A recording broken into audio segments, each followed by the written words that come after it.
Ok. Ahí está. Bueno, hoy el estudio de la lección de esta semana justamente es la lección 10 y el título es Acuérdate, no olvides. Y lo que estamos estudiando es la verdad presente en Deuteronomio. Y la verdad presente es la profecía para nuestro tiempo.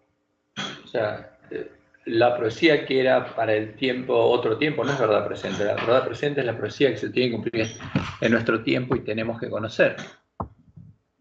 ¿Y quién le dice, acuérdate, no te olvides? Moisés le está diciendo a su pueblo, y está escrito en Deuteronomio 9:7, acuérdate, no olvides. ¿Qué cosa? Porque nuestra lección habla de las cosas que Dios hizo por ellos, pero Moisés no se refiere a eso. ¿Qué le está diciendo? Acuérdate, no olvides que has provocado la ira de Jehová tu Dios en el desierto, desde el día que saliste de la tierra de Egipto hasta que entrasteis en este lugar. Habéis sido rebeldes a Jehová. ¿Y qué había pasado con ellos? Y muchos de ellos habían muerto. Y la última apostasía que había ocurrido en forma inmediata en Sittim, y habían fornicado con mujeres y habían adorado a Baal Peor. Y los que hicieron eso no pudieron entrar en Canaán. Ahora, eso es verdad presente para nosotros, porque Dios le mostró a Joab que lo que pasó con Israel pasaría con nosotros. Por eso Moisés le estaba recordando a su pueblo su historia reciente para que lo recordaran y no lo olvidaran, para que su propia historia les sirviera de enseñanza a ellos, a sus hijos y a nosotros, como lo indica Pablo en 1 Corintios 10, a lo que hemos alcanzado los finales de los tiempos. Y tanto Moisés como Pablo lo hacen con un propósito claro y específico. Moisés, ¿qué dice? Que ese pueblo provocó la ira de Jehová. ¿Cuándo? Primero en Sinaí, cuando adoraron al becerro de oro. Y después en Sittim, cuando adoraron a Baal Peor. Y es claro, el objetivo de ellos, como dice Pablo, es que huyamos de la idolatría. Porque la idolatría era lo único que podía acercar a Israel. Como leemos en 1 Corintios 10, 1 al 14. Porque no quiero, hermanos, que ignoréis que nuestros padres todos estuvieron bajo la nube y todos comieron el mismo alimento espiritual y todos bebieron la misma vida espiritual. Porque bebían ¿de quién? De la roca espiritual que los seguía, y la roca era Cristo. O sea, ¿quién guió a Israel? Jehová. ¿Y qué dice Pablo? La roca. ¿Y Cristo quién es? Dice Jehová.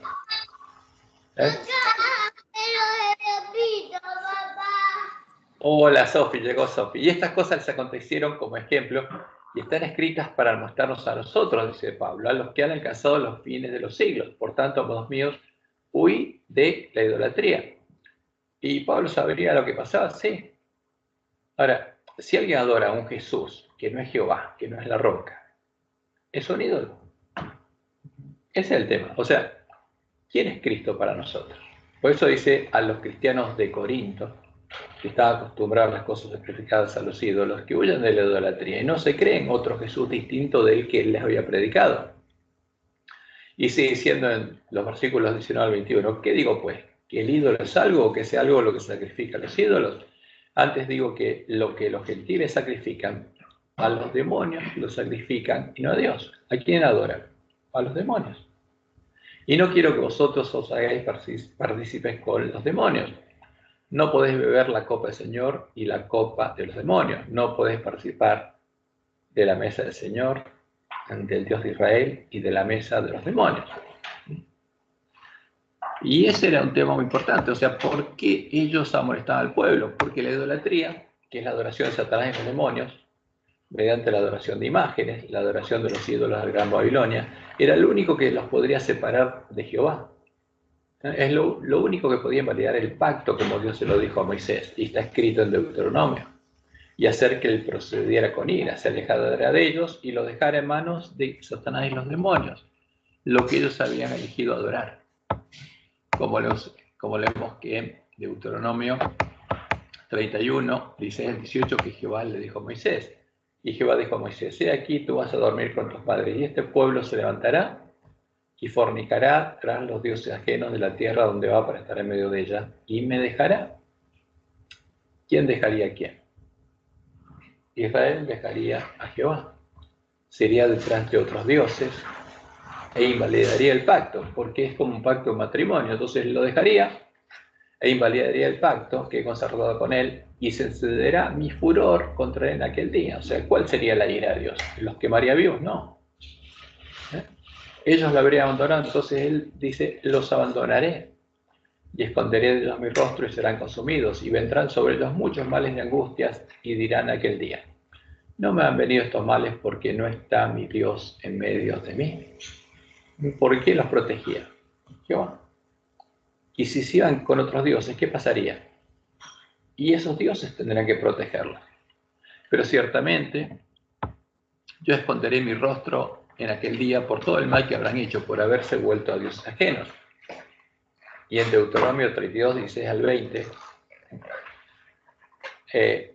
Jehová les cuenta, justamente les anuncia lo que pasaría, porque este cántico tendrán que aprenderlo, porque era una profecía, y es una profecía para ellos y para nosotros. ¿Qué dice el cántico? Le despertaron a celos con los dioses ajenos, lo provocaron a ira con abominaciones. Cuando Dios habla de abominaciones, está hablando de dioses. ¿Sacrificaron a quién? A los demonios, no a Dios. A dioses que no habían conocido, no a dioses venidos cerca, que no habían venido vuestros padres. De la roca que te creó te olvidaste. Te has olvidado de Dios tu creador. Y lo vio Jehová. Y se encendió en ira por el menosprecio de sus hijos y sus hijas, y dijo, esconderé de ellos mi rostro, veré cuál será su fin, porque son una generación perversa, hijos infieles. Entonces por eso Moisés le decía, no olviden, recuerden lo que pasó, porque esto que Dios le está anunciando es lo que Satanás quiere hacer con ustedes. No sigan ese camino. Y este cántico también es una profecía para nosotros. Como dice Pablo, los que hemos alcanzado los fines de los siglos, porque no solamente define nuestra identidad y nuestra misión, porque la identidad del pueblo adventista aparece ahí por primera vez en la Biblia, en el cántico Moisés, sino anuncia el estado en el que nos encontraríamos cuando llegara el día en que Jehová juzgaría a la última generación de su pueblo, el día cuya llegada anuncia el mensaje de los tres ángeles, que dice el día de su juicio ha llegado, el mensaje que deberíamos escuchar a tiempo, que es el mensaje de Elías. Como lo hizo la profecía de Ezequiel, Jehová anunció que en nuestro medio, en medio del pueblo de la iglesia remanente, que tiene por misión predicar el mensaje de los tres ángeles, el mensaje de Elías, también habría sido introducida la idolatría, y estaríamos adorando a una falsa Virgen, a un falso Jesús y a una falsa roca, un falso Dios. Y uno dice, bueno, ¿cómo? ¿Por qué? ¿Estaría pasando eso en medio del pueblo de Dios? Y sí, como Dios lo dijo, lo estaríamos confundiendo con Jehová, con la verdadera roca. Ahora,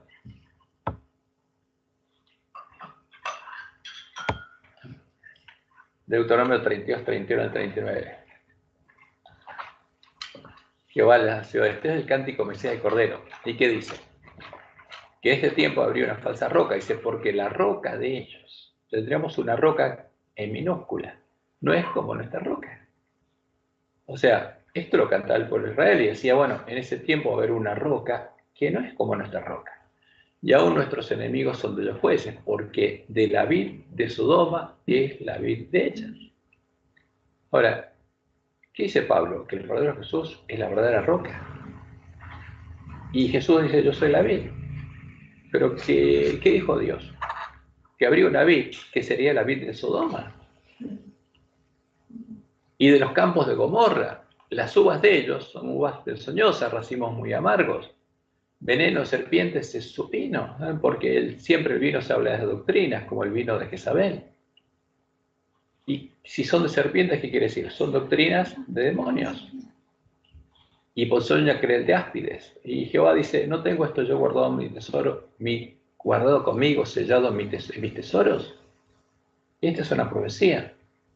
¿Y qué pasaría? Sería verdad presente cuando Jehová juzgara a su pueblo, como es el primer ángel. ¿Y cuándo juzgaría a su pueblo? En la última generación. Porque habla del juicio de los vivos. Y por amor de sus siervos se arrepentirá cuando viere que la fuerza pereció y que no queda ni siervo ni libre. ¿Habría quedado alguno que no tuviera esa condición? No. Esa sería la condición del ángel de la Odisea. Y dirá, ¿dónde están sus dioses? la roca en que se refugiaban. O sea, ¿qué tendría el pueblo de Dios? Dioses, una falsa roca que serían dioses, que comían la grosura de sus sacrificios y bebían el vino de sus libaciones. Y Jehová dice, levántense, que os ayuden y os defiendan. Ahora, si ustedes adoran a esos dioses, y ellos tienen que contestarles, ¿y qué le dice a su pueblo? Ved ahora que yo, no en primera persona singular, yo soy, y no hay dioses conmigo. Ahora, ¿pero cómo es eso? ¿Jehová son dioses o Jehová es una persona, una sola persona que es Dios? ¿Cuál es la cosa? Jehová es uno. Ahora, pero esta palabra profética segura se tiene que cumplir. Y este cántico es el que van a cantar los redimidos de la última creación, los que habrán obtenido la victoria sobre la bestia y su imagen y la marca de su nombre, como dice Apocalipsis 15. Por eso es muy importante para nosotros. Entonces Apocalipsis 9 nos dice lo que va a pasar, porque el fuerte pregón advierte a los hombres que no adoren a los demonios. Pero va a haber algunos que, a pesar de ver el mensaje, escuchar el mensaje de los tres ángeles y ver lo que va a pasar, y esto es lo que sucede en la sexta trompeta, ni aún así se van a arrepentir de las obras de sus manos, ni van a dejar de adorar a los demonios y las imágenes. O sea, ¿cuál es el problema que tendría el pueblo de Dios que está en medio de la Gran Babilonia? Estaría adorando a los demonios y las imágenes. El problema no es solamente el domingo. El problema es que están adorando un ídolo. ¿Y cuál es el fruto de eso? Sus homicidios, sus hechicerías, sus fornicaciones, sus hurtos. Si no se arrepentirían de eso. Y si a pesar de eso no se arrepiente, Dios no puede hacer nada más, porque ya fue predicado el Evangelio del reino por testimonio, se les predicó la verdad, y siguieron adorando a Satanás y los demonios, y los va a dejar que sea adorando. Entonces, en Apocalipsis 15 se nos muestra lo que va a pasar en ese tiempo. Dice Juan, vi en el cielo otra señal grande y admirable, 7 ángeles que tenían las 7 plagas postreras, porque en ellas se consumaba la ira de Dios. Vi también con un mar de vidrio mezclado con fuego y los que habían alcanzado la victoria, ¿sobre quién? Sobre la bestia, sobre su imagen, sobre su marca y el número de su nombre. 4 cosas. En pie simbólicamente sobre el mar de vidrio con las arpas de Dios. Y canta el cántico de Moisés, siervo de Dios. Entonces este cántico lo van a cantar los redimidos. ¿Por qué? Porque es una profecía que se tiene que cumplir en el último tiempo y lo van a aprender y lo van a cantar. ¿Y qué cantaba nada más? El cántico del Cordero, diciendo, grandes y maravillosas son tus obras, Señor Dios Todopoderoso, justos y verdaderos son tus caminos, Rey de los santos, porque se predicó el Evangelio del reino de Dios y Dios está reinando sobre ellos. ¿Quién no te temerá, oh Señor, y glorificará tu nombre? Pues solo tú eres santo. Solo tú, una persona singular, eres santo. Por lo cual todas las naciones vendrán y te adorarán, porque tus juicios se han manifestado. Y después de esto, del templo salen los 7 ángeles que tienen las 7 plagas postreras. Y salen a derramarlas. Y nadie podía entrar al templo hasta que se hubiese cumplido las 7 plagas de las 7 ángeles. A ver, pero ¿quién tiene que entrar al templo? Los impíos no van a entrar. ¿Quiénes van a entrar? Los redimidos de otras generaciones, los que están descansando, que tienen que entrar al templo. ¿Pero cuándo? Después de que se derramen las 7 plagas. Y en Apocalipsis 16, 1 y 2 leemos, oí una gran voz que decía desde el templo a los 7 ángeles, id y derramad sobre la tierra las 7 copas de la ira de Dios. Fue el primero y derramó su copa sobre la tierra, y vino una úlcera maligna y pestilente sobre los hombres que tenían la marca de la bestia y adoraban su imagen. ¿A quién estaba adorando? Al príncipe de este mundo, porque es el anticristo que habría venido. Y la bestia fue apresada, y el falso profeta con ella. Entonces, la bestia y el falso profeta, ¿quién adora? A la imagen que adora la bestia religiosa, pero el falso profeta se uniría a Roma en puntos comunes de doctrina. ¿Y qué pasaría? Engañarían al mundo entero, a todos los que recibirán la marca de la bestia. ¿Y cuál es el destino de estos dos? Fueron lanzados vivos en el lago de azufre, que es la muerte segunda. Entonces, por eso, cuando Pablo les escribió a los hermanos de la iglesia en Corinto, indicándoles que se acuerden, que no se olviden de las cosas que le sucedieron a Israel y huyan de la idolatría. Hizo una clara referencia al cántico de Deuteronomio 32, al cántico de Moisés, para identificar cuál es la vida verdadera, el Mesías de la promesa, el Jesús en el que él creía, el santo, el verdadero Jesús, y lo identifica como Jehová el Señor, como el Dios de Israel, como nuestro Dios y Padre, nuestro Creador, la roca que guió a Israel de Egipto a Canaán. La única roca verdadera, el único Dios verdadero. ¿Sí? A ubicarme, porque yo tengo entendido, o siempre tuve entendido, que las 7 plagas finales, las copas de la ira de Dios, es cuando ya, o sea, todo el pueblo, los que estaban en Babilonia ya fueron sellados. Sí.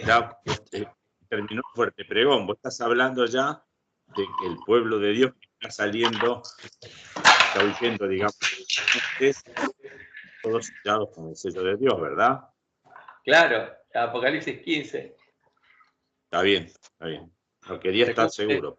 Cuando todo el mundo tiene el sello de Dios en su frente. Y ahí claro, están los vencedores,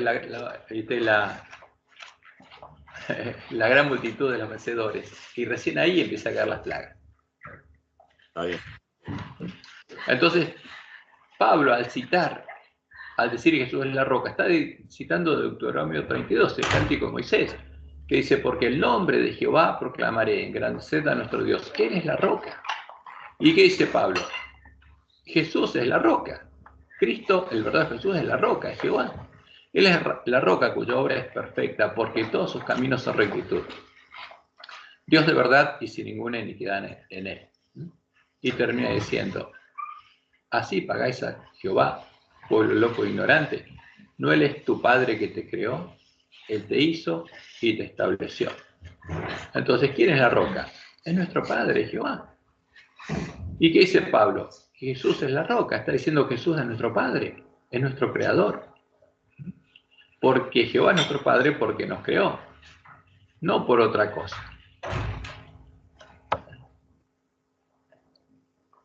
Y como dicen Deuteronomio 32, Él solo le guió.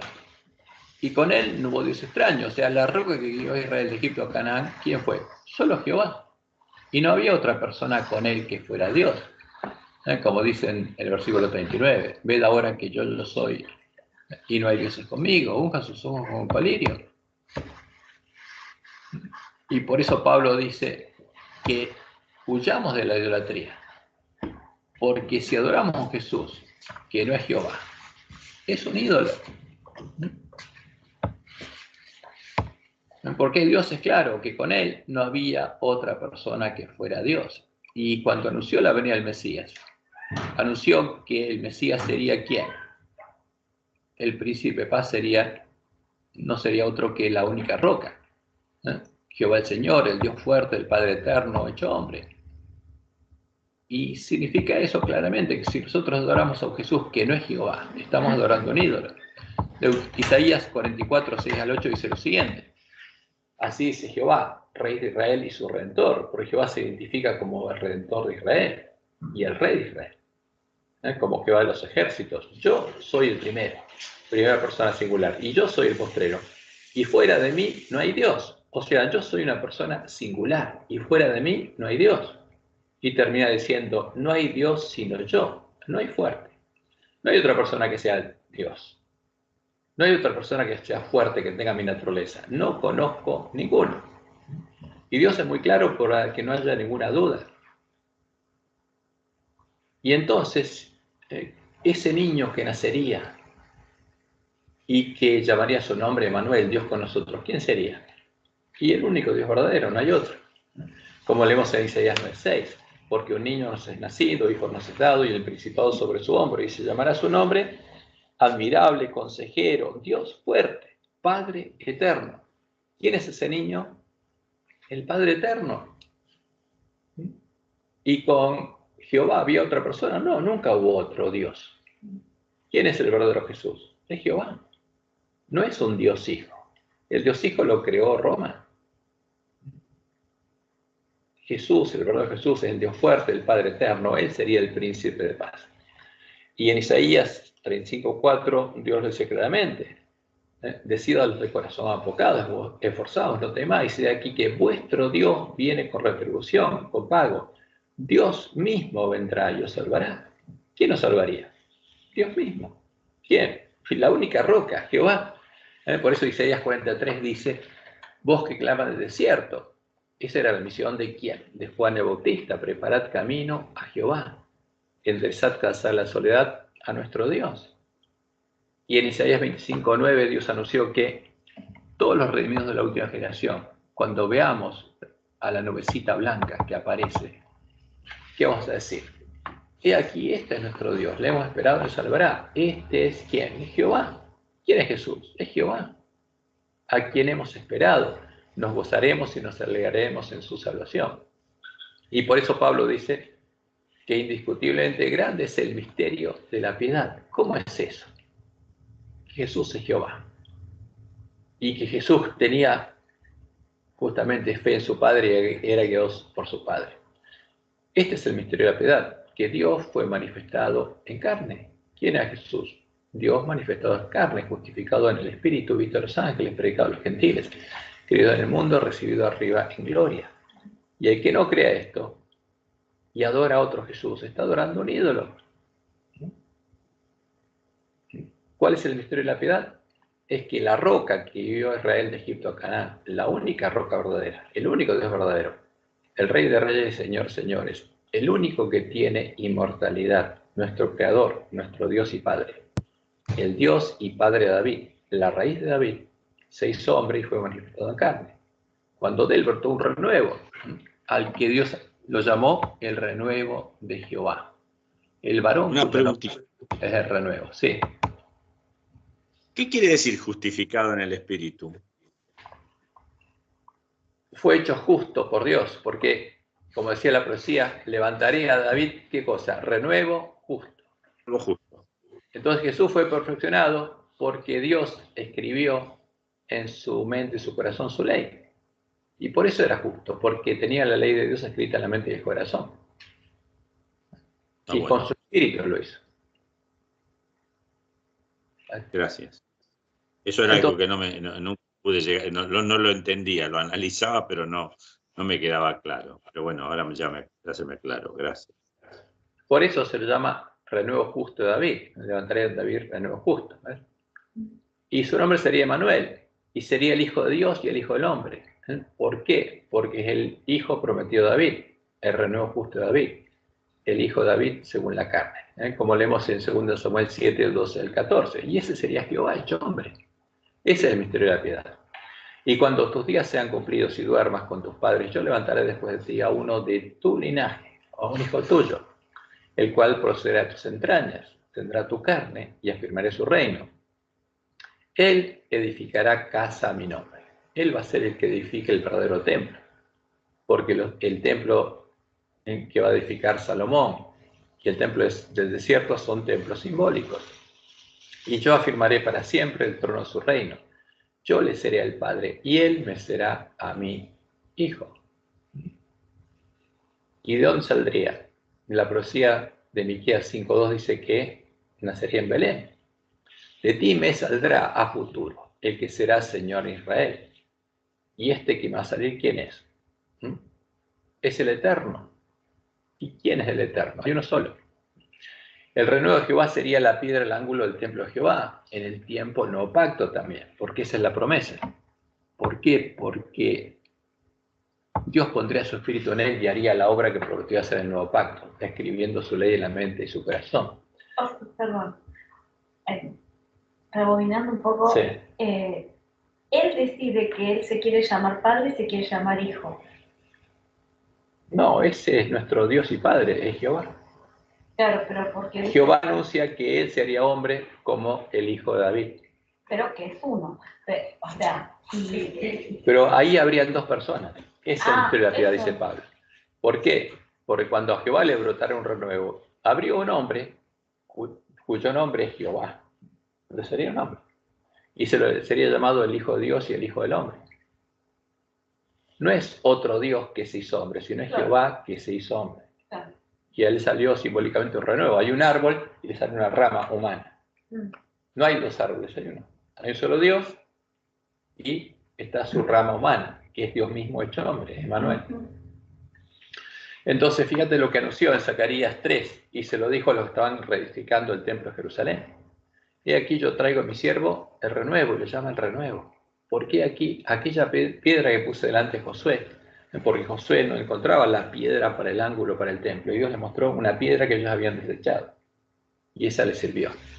Sobre esta única piedra hay 7 ojos. Ahora, los 7 ojos son los 7 espíritus de Dios, el Espíritu de Dios. Entonces, ¿esta piedra quién es? Es Jehová. He aquí, yo grabaré su escultura. ¿Qué dice? Porque Dios dice, voy a ser hombre y yo voy a perfeccionar al Mesías. Y cuando sea un cordero adulto y sin mancha, voy a quitar el pecado de la tierra en un día.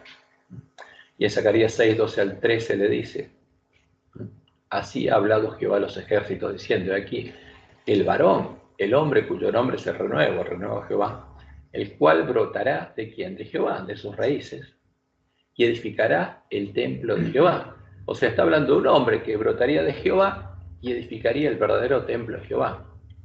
Él edificará el templo de Jehová. ¿Y quién llevará gloria? A Jehová, porque es el templo de Jehová. Y él llevará gloria y sentará y dominará en su trono. O sea, pondrá su trono este templo y habrá sacerdote a su lado. ¿Y quién es el sacerdote? Es Jesús. Y consejo de paz habrá entre ambos. Porque eso es lo que pasaría en el nuevo pacto. Y en Zacarías 10 se nos dice que de Jehová saldría la piedra aislar.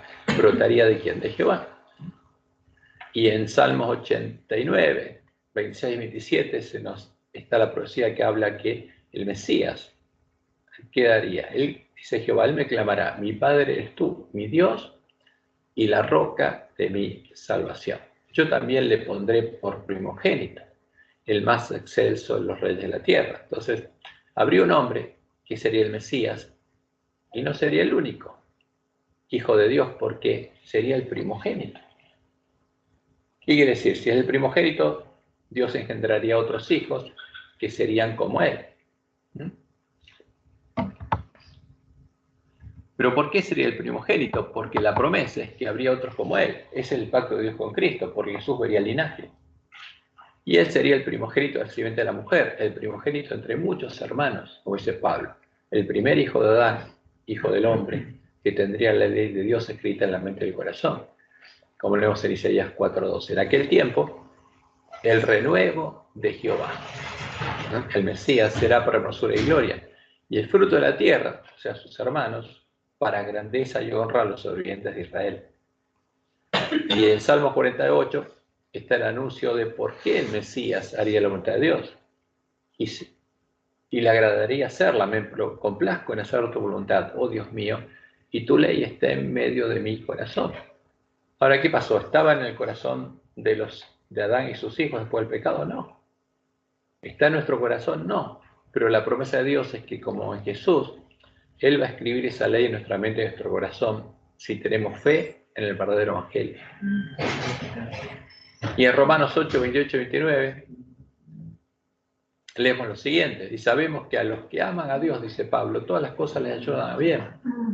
Esto es a los que conforme a su propósito son llamados, porque a los que antes conoció, también los predestinó para que fuesen hechos conforme a la imagen de su Hijo. O sea, ¿cuál es la promesa de Dios? Transformarnos a la imagen de Jesús, para que Él sea, ¿qué cosa? El primogénito entre muchos hermanos. Ese es el Evangelio. Ese es el verdadero Evangelio en que creía la iglesia primitiva. Y eso es lo que Dios estaba haciendo en ellos. Ahora, Pablo es muy claro. Pablo no creía que hubiera 2 o 3 personas que tuvieran la misma naturaleza. Él es claro cuando le habla a Timoteo. Dice, te mando delante de Dios, que da vida a todas las cosas, y de Jesucristo, que dio testimonio de la buena profesión delante de Poncio Pilato, que guardes el mandamiento sin mácula ni reprensión hasta la aparición de nuestro Señor Jesucristo, la cual a su tiempo mostrará el bienaventurado y solo soberano. ¿Cuántos hay? Uno solo, dice, Rey de reyes y Señor de señores, el único que tiene inmortalidad. Ahora, ¿Jesús no es ese Rey de reyes y Señor de señores? Sí, es Jehová. Pero ¿cuántos hay que tienen inmortalidad? Uno solo, que habita en la luz inaccesible, a quien ninguno de los hombres ha visto ni puede ver, al cual sea la honra y el imperio sempiterno. Amén. Entonces estas son las cosas que quedaron en nuestras Biblias, que tendríamos que buscar, y que coinciden entre el Antiguo y el Nuevo Testamento, que es el testimonio coincidente de los dos testigos. Y por eso es verdad, porque en nuestras Biblias hay otras palabras que pusieron los sabios de Roma, que se apartan de una así dice Jehová. Y Pablo es claro, porque hay un solo Dios. ¿Cuántos hay para Pablo? Uno solo. Y Jesús dijo lo mismo. Esta es la vida eterna, que te conozcan a ti, el único Dios verdadero. Porque para Jesús tampoco hay otro Dios verdadero. Y hay un solo mediador entre Dios y los hombres, Jesucristo hombre, el varón cuyo nombre se renueva. Ahora, lo interesante es como Jesús termina hablando en el Apocalipsis, que dice, yo soy el alfa y el omega, el principio y el fin, el primero y el último. ¿Puede decir esto el Jesús de Roma? No. Porque si es hijo de otro Dios, no es el primero. Ahora, yo soy el primero y soy el último. O sea, como Dios, ¿quién soy? Yo soy Jehová. Y en Apocalipsis 22:16 dice, yo Jesús he enviado a mi ángel para daros testimonio de estas cosas de las iglesias. Yo soy la raíz, soy el padre de David y soy el hijo de David. Soy las dos cosas. Ese es el misterio de la piedad. Pero para Dios no hay nada imposible. Y Pablo lo remarcaba, ¿por qué? Porque sabía que vendría la apostasía y se manifestaría el hombre pecado, y como Dios lo anunció por medio de Daniel, sería introducido en medio del pueblo de Dios un ídolo, la abominación desoladora.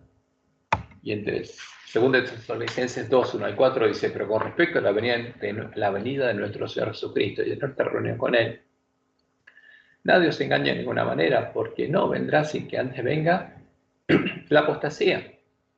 ¿A dónde? A la iglesia cristiana. Y se manifieste el hombre de pecado, el hijo de perdición.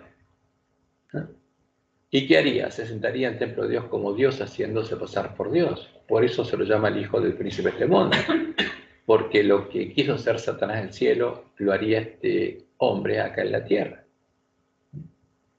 Y la profecía es clara, del Dios de sus padres no hará caso. El hombre de pecado, el obispo de Roma, adora a Jehová, ¿no? Honrará en su lugar a otro Dios, al Dios de las fortalezas. ¿Y cuál es el Dios de las fortalezas? El Dios de la bestia romana, el Dios de los poderosos, el Dios de Constantino. Adoraría a un Dios ajeno. ¿Y quién lo ayudaría a engañar al pueblo de Dios? Los apóstatas hicieran la obra de Balaam. Y lo tenemos en Apocalipsis 2:14. Pero tengo unas pocas cosas contra ti, que tienes ahí a los que retienen la doctrina de Balaam, que enseñaba a Balac a poner tropiezo entre los hijos de Israel, a comer de cosas sacrificadas a los ídolos y a cometer fornicación. Ahora, y esto es historia. ¿Cuándo ocurrió esto? En el tiempo de Constantino, comienzo del siglo IV. ¿Qué pasó?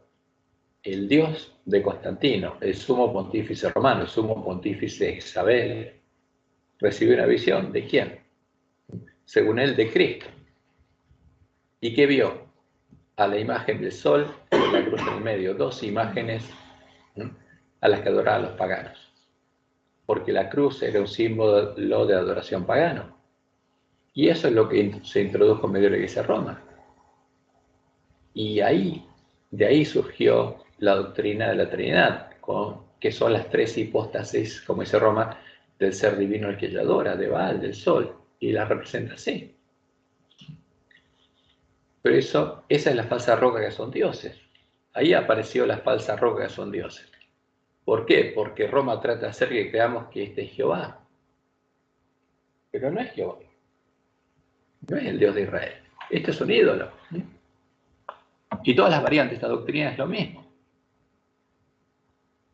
Por eso Jesús anunció que esta mujer Jezabel enseñaría y seduciría a sus siervos a fornicar y a comer de cosas sacrificadas a los ídolos, y que el que tuviera esa doctrina llegaría a conocer las profundidades de Satanás. No llegaría a conocer a Dios, sino ¿a quién? Al que adoraba a Satanás, porque estaría adorando a Satanás. Como dice Apocalipsis 13, el 1 al 7. Hay una bestia que sube del mar, y el dragón le da su poder y su trono y grande autoridad. Pero ¿qué dice Roma? Que Jesús le dio al Papa la llave del reino, le dio su poder y su trono y grande autoridad. Pero, ¿qué anunciaba la Biblia? Que el dragón se la daría. ¿Y por qué Roma dice que salió de Jesús? Porque a Satanás lo llama Jesús. Y abrió su boca en blasfemias contra el Dios verdadero, para blasfemar de su nombre, de su tabernáculo, que era la iglesia primitiva de Dios que mora en el cielo, a los que persiguió y asesinó. Y se le permitió hacer guerra contra los santos y vencerlos.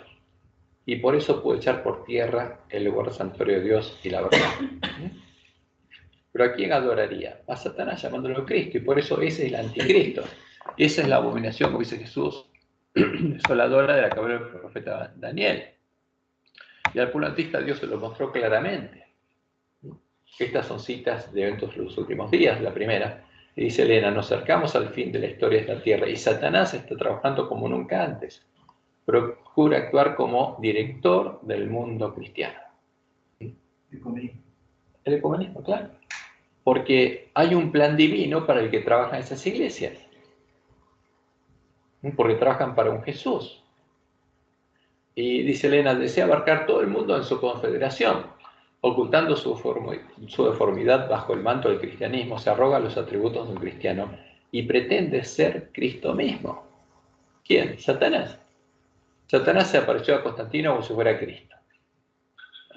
Y ahora busca que todo el mundo lo adore.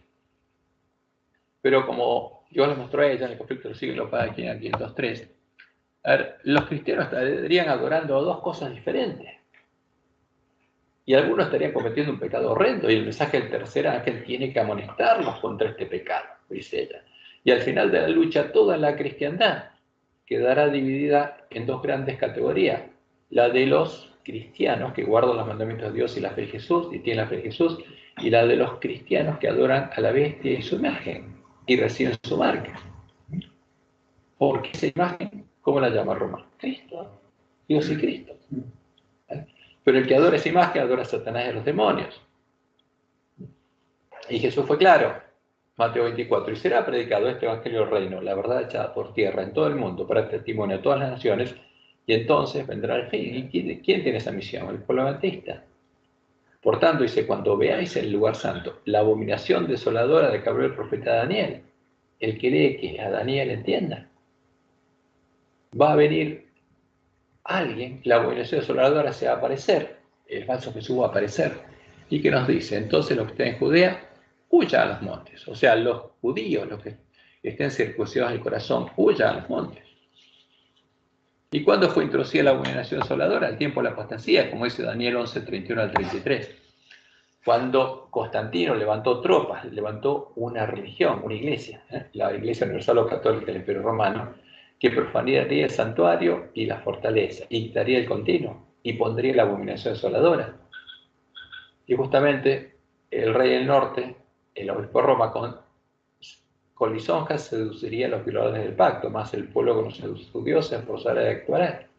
Y los sabios del pueblo, porque veía un pueblo que sabía la diferencia entre la verdad y el error, instruirían a muchos, y Dios los sostendría en el desierto, y por algunos días caerían a espada y a fuego en cautividad de despojo. Y Jesús fue claro, cuando habla de la abominación desoladora, ¿cómo le llamarían? Cristo. Entonces algunos dijeron, mirad, aquí está el Cristo, o mirad, ya está, no lo creáis, porque ¿quién vino? La abominación desoladora, es Satanás. Así que dijeron, mirad, está en el desierto, no salgáis, o mirad, está en los aposentos, no lo creáis. Porque Jesús no viene a la tierra, en cambio Satanás sí. Supuestamente viene a la tierra a reinar por 1000 años, en el reino que está preparando el hombre de pecado. Porque como el relámpago que sale del oriente se muestra hasta el occidente, así será también la venida del Hijo del Hombre. Porque donde quiera que estuviere el cuerpo muerto, allí se juntarán las águilas. Y así al fin es Jesús. Ahora, y uno empieza a ver las imágenes que presenta Roma. Constantino a esto lo llamó Jesús. Los apóstatas a esto, al sol lo llamaron Jesús. Y de ahí sacaron las hipóstasis, crearon la falsa roca. Y ahí está el sol, la cruz y el cuerpo muerto. Y acá hay una multitud ecuménica recibiéndola. Porque los que lo esperan también son adventistas. ¿Qué esperan? Que Jesús venga para que instaure su reino milenial en la tierra. Y en esa imagen, ¿qué encontramos? Fíjense, acá están las monjitas, están los católicos, protestantes, están los de todas las religiones originales de este tiempo, todos gozosamente diciendo, Cristo ha venido, Cristo ha venido. Pero, ¿qué va a pasar? Y tenemos que advertirles que esa es la abominación desoladora, ese no es Jesús. Como dice Elena, en esta época aparecerá el anticristo como si fuera el Cristo verdadero, y entonces la ley de Dios será completamente invalidada en las naciones de nuestro mundo. La rebelión contra la santa ley de Dios habrá llegado a su completa maduración. Pero el verdadero director de toda esta rebelión es Satanás, vestido como un ángel de luz. Los hombres serán engañados y lo exaltarán al lugar de Dios y lo deificarán. Pero la omnipotencia, pero Jehová se interpondrá contra las iglesias apóstatas que se unan para exaltar a Satanás. Y ahí están los dos cristianismos. Y se pronunciará la sentencia, por lo cual en un solo día vendrán sus plagas, muerte, llanto y hambre, y será quemada con fuego, porque poderoso es Dios el Señor que la juzga. Ahí, ¿ese sería el papado o te referís al falso Dios? Lo que Elena escribió es cuando viene la abominación desoladora, el falso Jesús. O sea, como que de Jesús dice, termina el fuerte pregón, y ahí Satanás aparece simulando la segunda venida. Y entonces empieza a caer las plagas. Y el Satanás falso le da la razón al papado, de que sigan al papado. El Jesús falso es al que sigue el papado. Claro, pero ahí está hablando cuando aparezca el anticristo. Sí. Ahí no está hablando del papado, sino de Satanás mismo haciéndose pasar por Dios. Por Jesús, claro. Es la segunda venida de Satanás, claro, simulando la segunda venida de Jesús. Y va a decir a todo el mundo, sigan al Papa porque tiene la verdad. No, ya lo siguieron, ya recibieron la marca de la bestia. O sea, ya terminó el fuerte pregón. Los que van a seguir simplemente el Papa lo está esperando, lo están adorando, las protestantes lo están adorando, y todos los que recibieron la marca de la bestia lo están adorando. Y ahí empieza a caer las plagas sobre ellos. Pero ya fueron advertidos que no lo hagan. O sea que ese no es Cristo, sino Satanás. Y hay que decírselo claramente. A lo que adora la bestia, el falso profeta, las iglesias protestantes caídas, no es a Jesús, no es a Jehová, es a Satanás y a los demonios. Por eso es que ahora hablan tanto de la segunda venida a las otras iglesias. Pensá que cuando yo me hice dentista, hace unos cuantos años, porque está soltera, cuando yo hablaba de la segunda venida, todos me decían que estaba loca, que ella era pavada, dicen los católicos, hasta los protestantes, pues yo iba a la iglesia protestante, me decían, ¿cómo va a decir? ¿Qué están diciendo? Y ahora vos ponés segunda venida de Cristo, la protestante, estas pastoras que están poseídas, que gritan y lloran, Cristo ven pronto porque te estamos esperando. Entonces voy a decir, ¿a quién están llamando? No es a que nosotros decimos Jehová. Están llamando al falso Cristo, al mismo Jesús Pez de los jóvenes adventistas y otros jóvenes que bailan. Todos los que adoran al mismo Dios ecuménico. Por eso Jesús nos dijo que se camufló y se metió Satanás en el lugar de Jesús, que es falso. Ajá. Entonces, Dios nos dijo claramente, cuando se empezaran a unir estas iglesias y se unían puntos comunes de doctrina, ¿es para qué? Es para preparar el ejército de Satanás, porque después saldrían a buscar los reyes de la tierra. Y por medio de Elena nos dijo, está registrado en los últimos días, página 15, debemos ver en la historia del cumplimiento de la profecía para estudiar las operaciones de la providencia en los grandes movimientos de reforma y para comprender. ¿Cómo comprenderíamos si veíamos la historia de lo que pasó? Por eso tenemos que recordar y no olvidar lo que pasó. Para comprender el progreso de los eventos en el ordenamiento de las naciones para el conflicto final de la gran controversia. Porque cuando llegara el tiempo de la batalla, ya no estarían peleándose, como dijo Jesús. Se levantará nación contra nación, reino contra reino, pero aún no es el fin. A ver, ¿cuándo tenemos que ver justamente y abrir los ojos? Cuando se unen, que hablan de andar en paz, digan paz y seguridad. Y vi salir de la boca del dragón, de la boca de la bestia y la boca del falso profeta, 3 espíritus inmundos a manera de ranas, pues son espíritus de demonios. ¿Quién es el falso profeta? Las iglesias caídas. ¿Quién es la bestia? Roma. ¿Y quién es el dragón? las rameras que adoran directamente al dragón. Y toda esa habitación de demonios. Y esos demonios van con ellos a buscar a los reyes de la tierra para reunirlos a la batalla de aquel gran día del Dios Todopoderoso, porque Satanás sabe que está cerca el tiempo.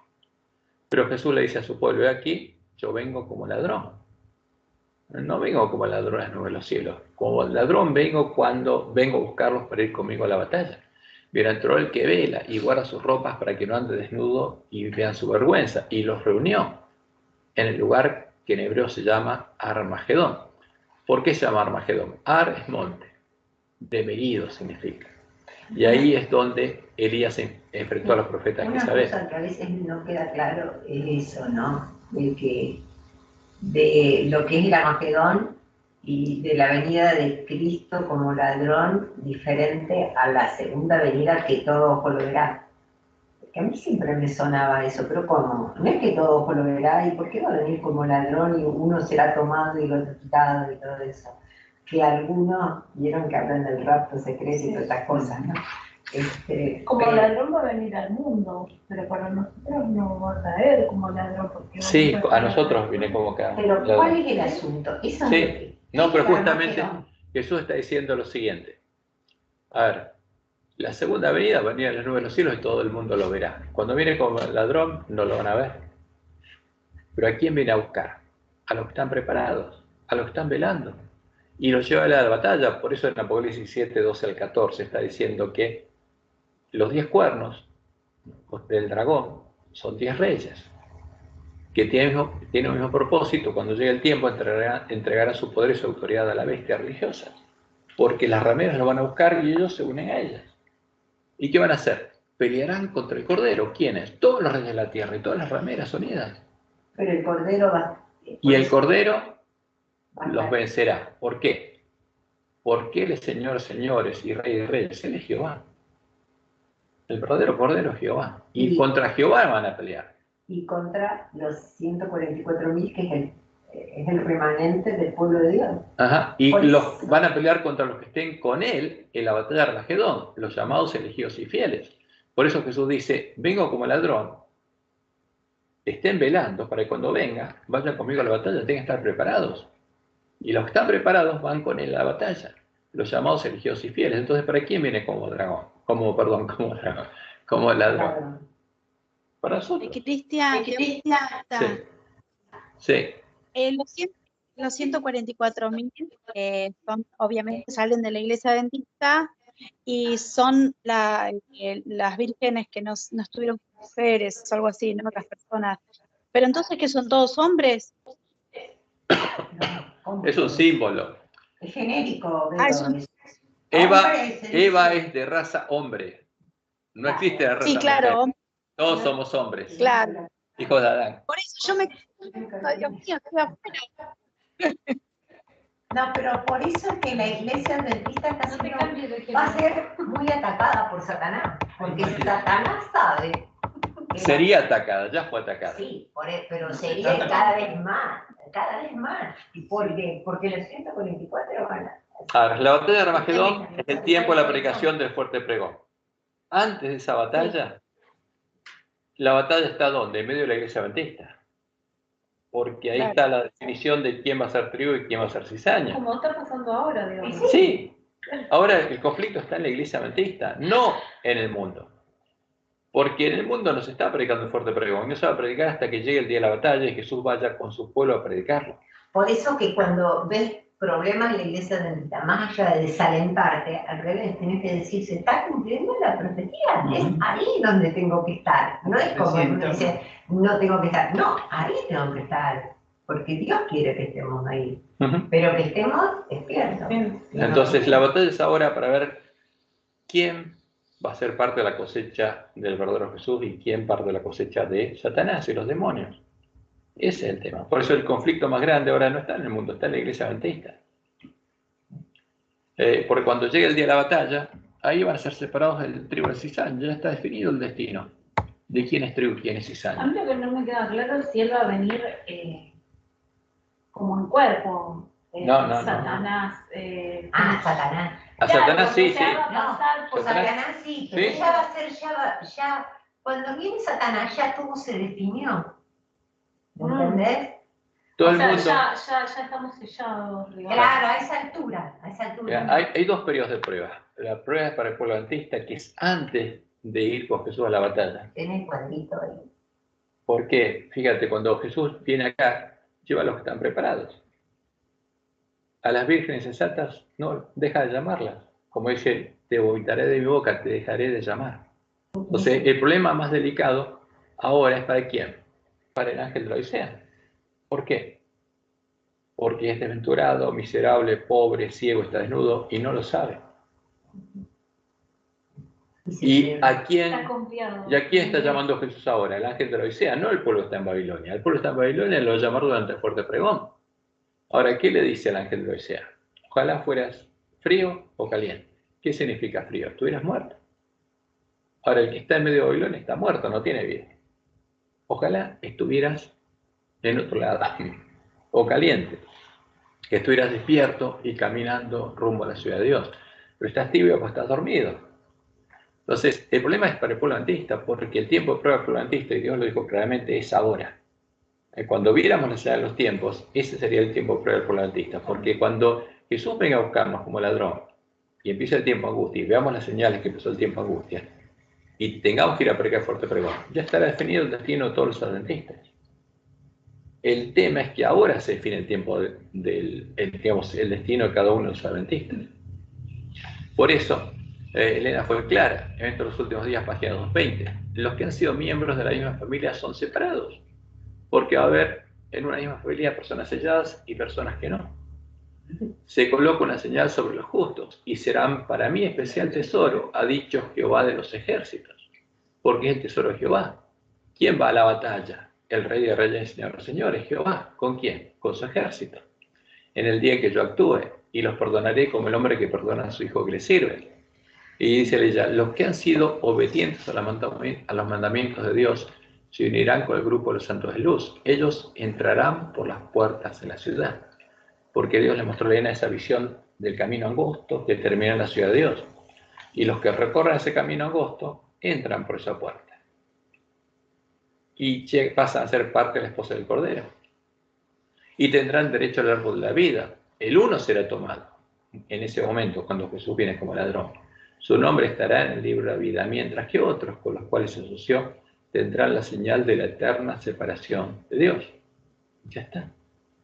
Ahora, pero Porque no leyeron el Evangelio mientras estuvieron... lo rechazaron, porque el ángel de Odisea no lo conoce, pero lo va a escuchar. Así lo tenés. Entonces, cuando alguien rechace entrar por la puerta estrecha y entre por la puerta ancha, va a tomar una decisión consciente. Y si entra por la puerta ancha, no recibe el Espíritu de Dios, sino se hace habitación de demonios, se hace parte de la sinagoga de Satanás. O sea,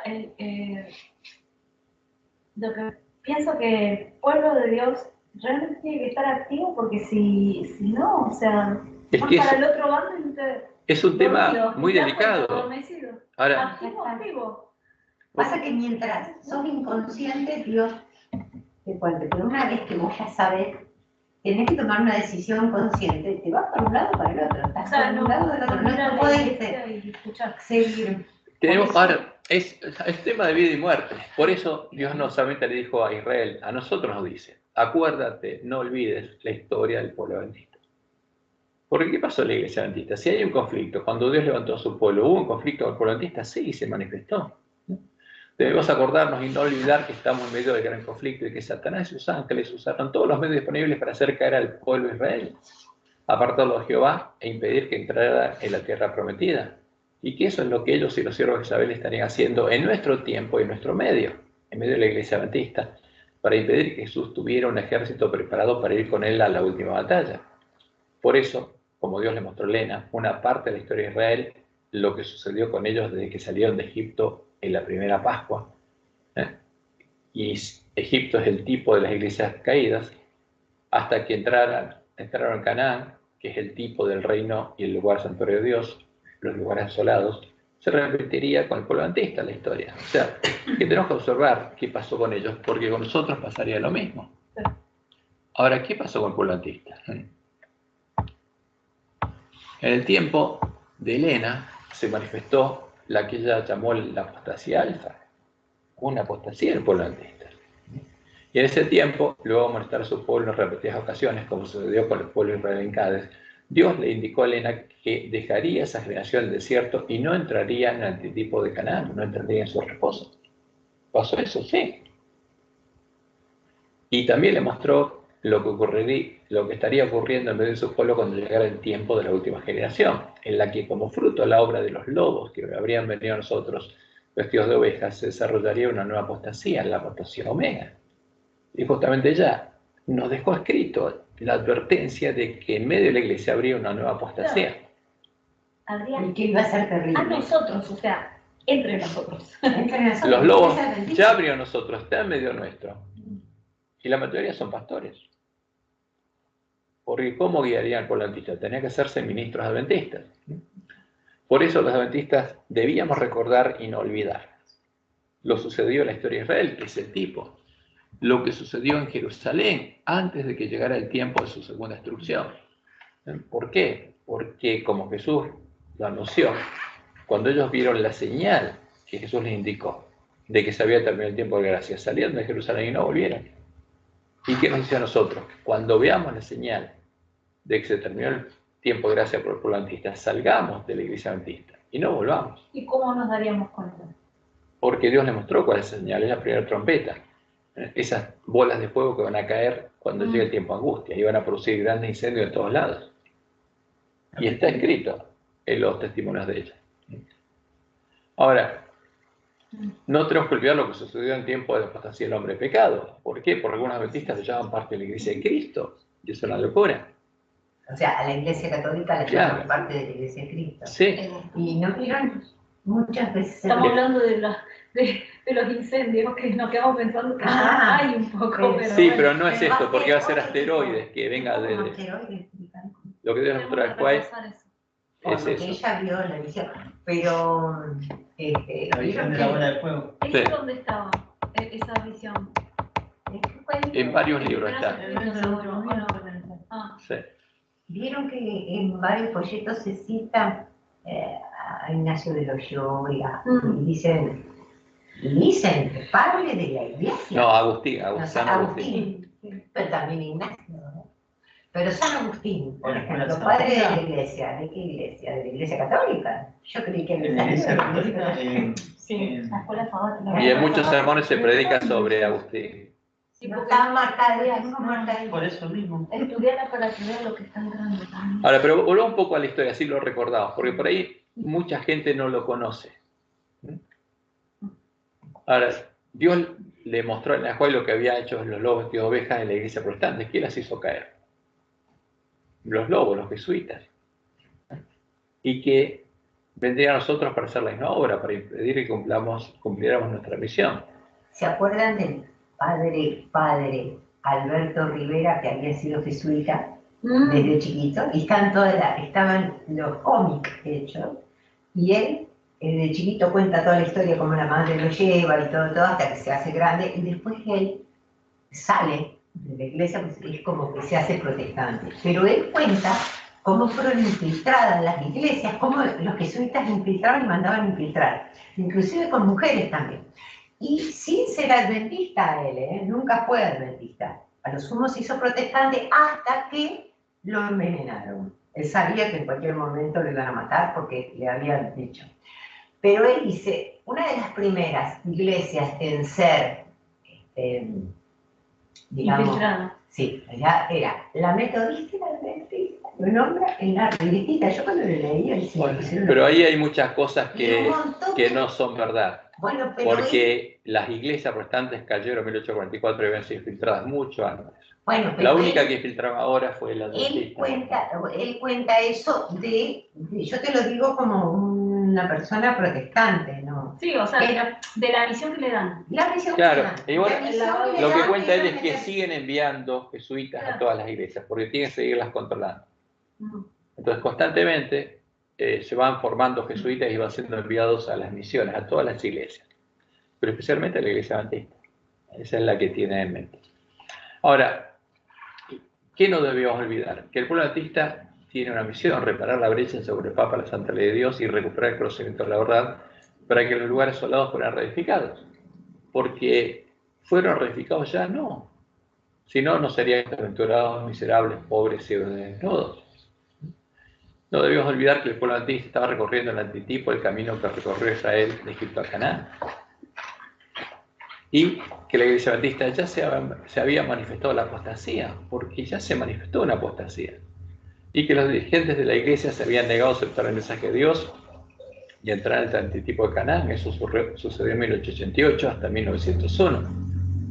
Y que había sido introducida en la iglesia adventista el alfa de las herejías mortíferas sobre la presencia y la personalidad de Dios. Y lo habían hecho utilizando las palabras de los testimonios de Elena de White. ¿Por qué? Porque se volvería a hacer la misma obra.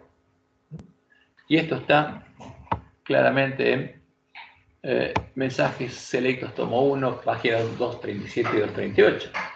Y Elena ahí cuenta lo que pasó en el tiempo de ella, en el tiempo de la apostasía alfa. Porque una cosa es la apostasía alfa y la otra cosa es la introducción del alfa de las herejías mortíferas, que es otra cosa. Y dice Elena, Living Temple contiene el alfa de estas teorías, el alfa de estas doctrinas.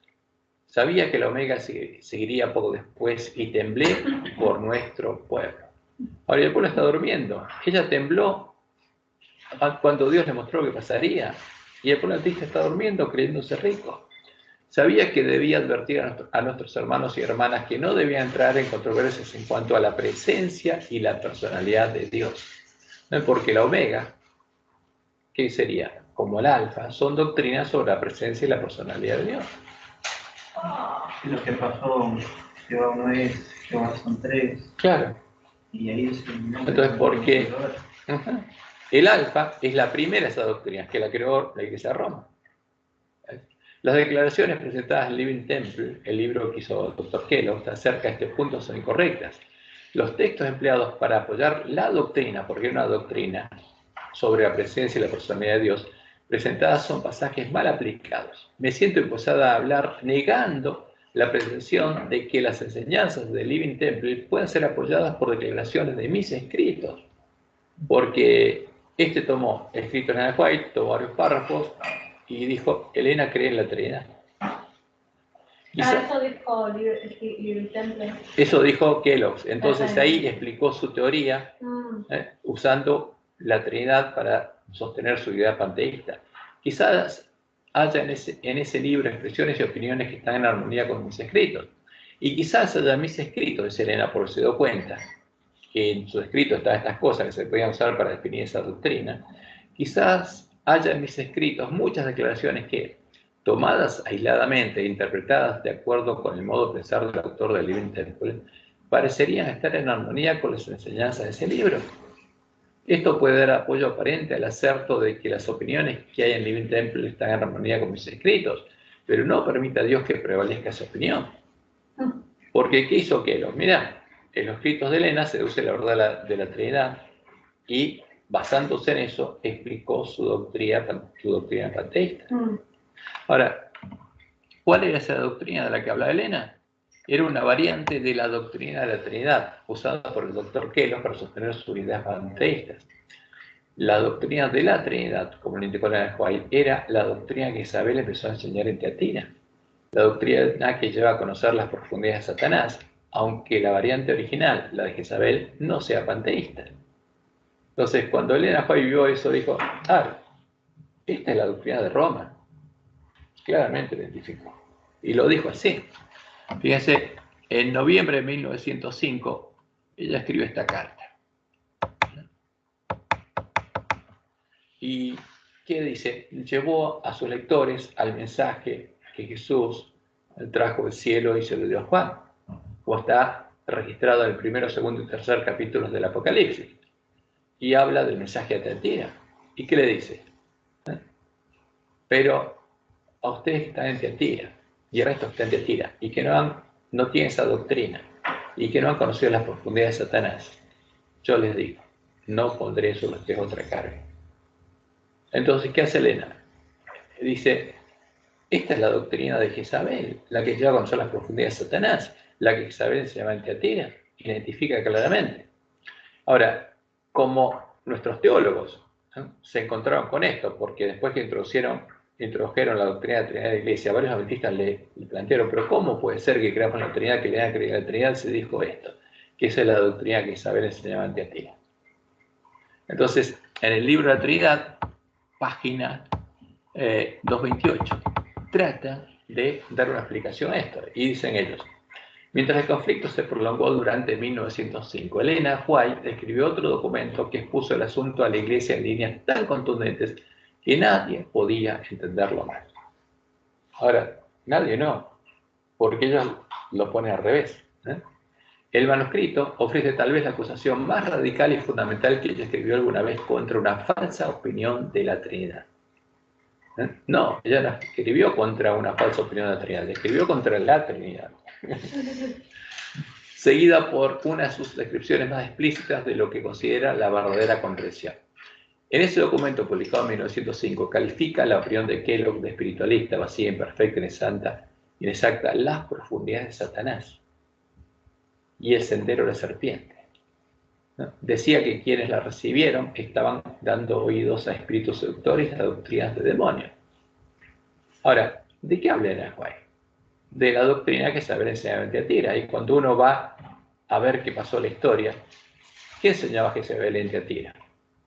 Creó la doctrina de la Trinidad, como dice ella, en el Concilio Inicial 325, y después empezó a enseñarla. Y en la Edicto de Tesalónica mandó perseguir y asesinar al que no adoraba a la Trinidad. Y esa era la abominación asoladora, es claro. Y Elena dijo, ¿qué cosa?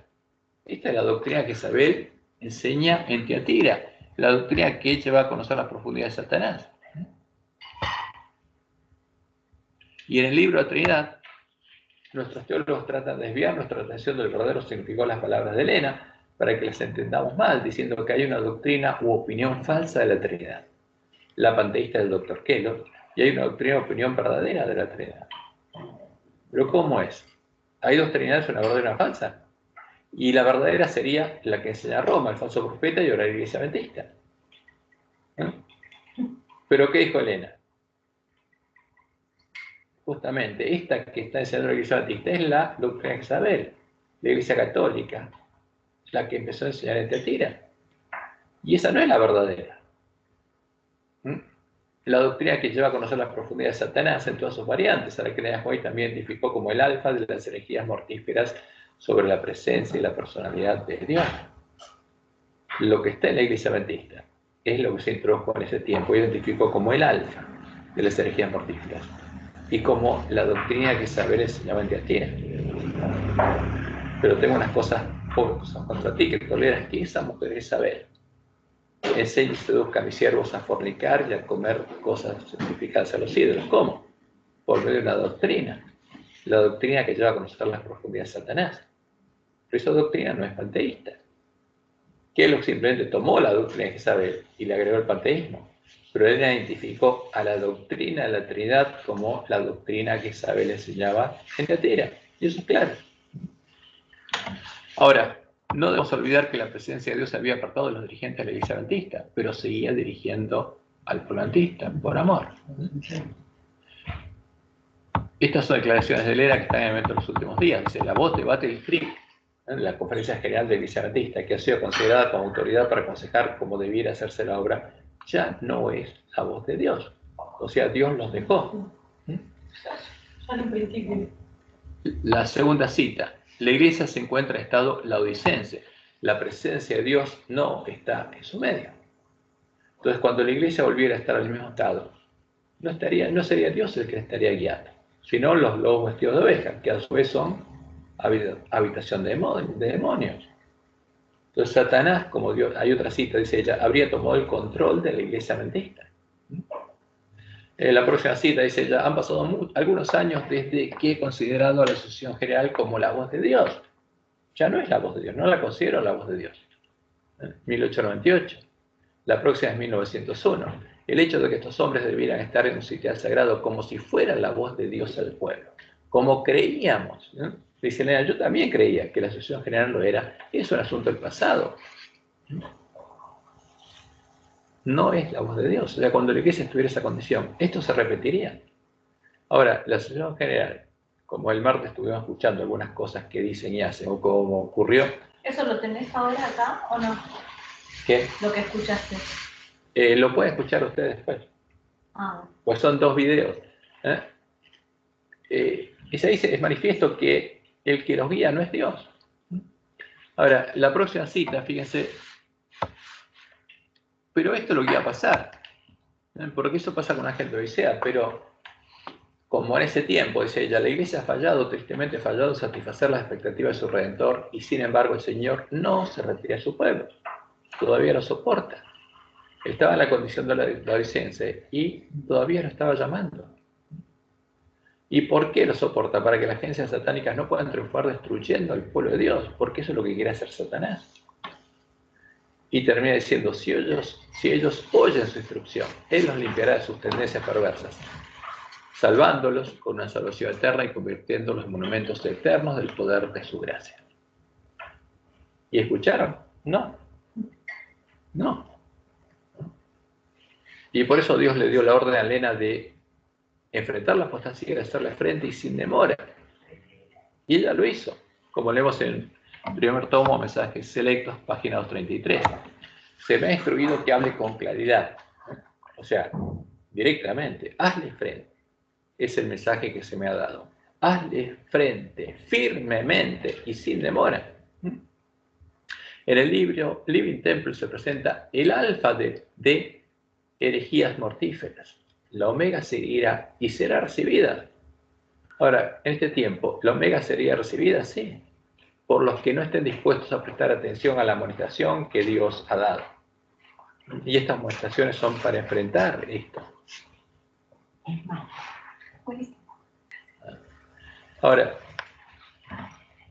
y debemos recordar y no olvidar que finalmente Dios le indicó a Ajuay que esa generación, como ocurrió con Israel, no entraría a Canaán. O sea que lo pasó con Israel se cumplió con el pueblo antista. No entraría en reposo de Dios y sería dejado en el desierto. Y ella lo dijo claramente. Después del último llamado a Dios en 1901, ella dice lo siguiente: tal vez tengamos que permanecer aquí en este mundo muchos años más debido a la insubordinación, como le sucedió a los hijos de Israel.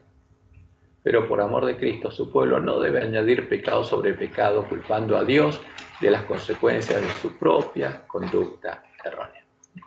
Entonces, esto es el antitipo de Cades Barnea. ¿Qué pasaría? En la última generación, el pueblo de Dios estaría en antitipo de Sittim. Y lo que ocurrió en Sittim se repetiría en la iglesia adventista. ¿Qué pasó en Sittim? Balaam aconsejó al rey enemigo enviar a las chicas para seducir, las servicias de Baal, para seducir a los miembros del pueblo de Israel.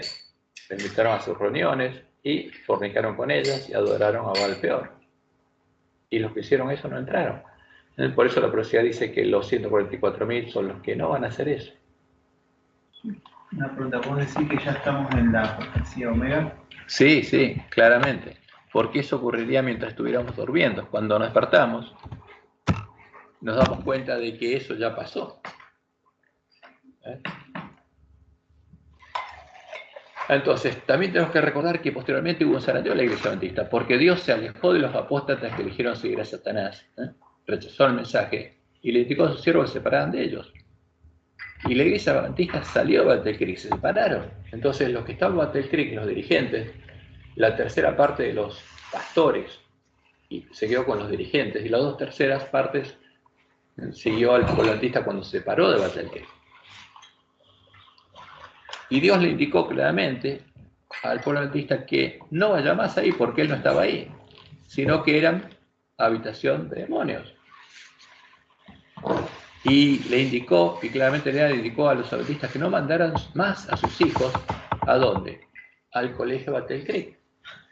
Porque no era la presencia de Dios la que se manifestaba ahí, sino otra. Ahora, y eso es muy importante. Y también Dios nos advirtió que cuando en la última generación estuviéramos en la frontera de Canaán, en nuestro medio se manifestaría la apostasía Omega. Como Israel en Sittim, los adventistas empezarían a fornicar con mujeres y serían introducidas en medio de nuestra iglesia el alfa y la omega de las herejías mortíferas sobre la presencia de la personalidad de Dios.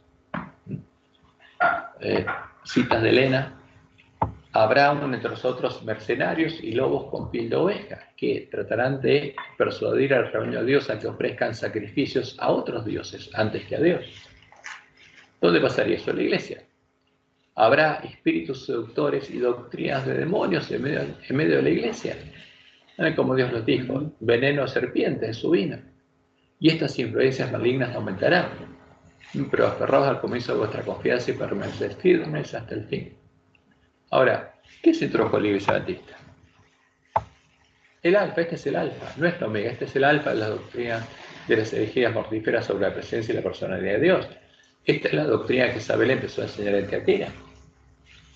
Esta es la doctrina por la cual Roma adora a Baal, al dios Sol, adorando las tres hipóstasis de Baal, al Dios Padre, al Sol Padre, al Sol Hijo, al Sol Espíritu Santo. O sea, adorar a la Trinidad, adorar al Dios Sol. Es adorar a Satanás y los demonios, porque el que tiene esta doctrina y conscientemente elige adorar a estas imágenes.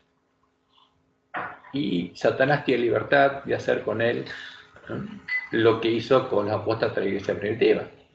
Y llevarlos a conocer, primero hacer la habitación de demonios, hacerlos parte de su habitación y llevarlos a conocer sus profundidades. Ahora, pero esto es lo que Dios anunció. Fíjense, Ezequiel 8:16. Y me llevó al atrio adentro de la casa de Jehová, y aquí junto a la entrada del templo de Jehová, entre la entrada y el altar, fuera del templo, con 25 varones, sus espaldas vueltas al templo de Jehová, y sus rostros hacia el oriente, y adoraban al sol, postrándose hacia el oriente.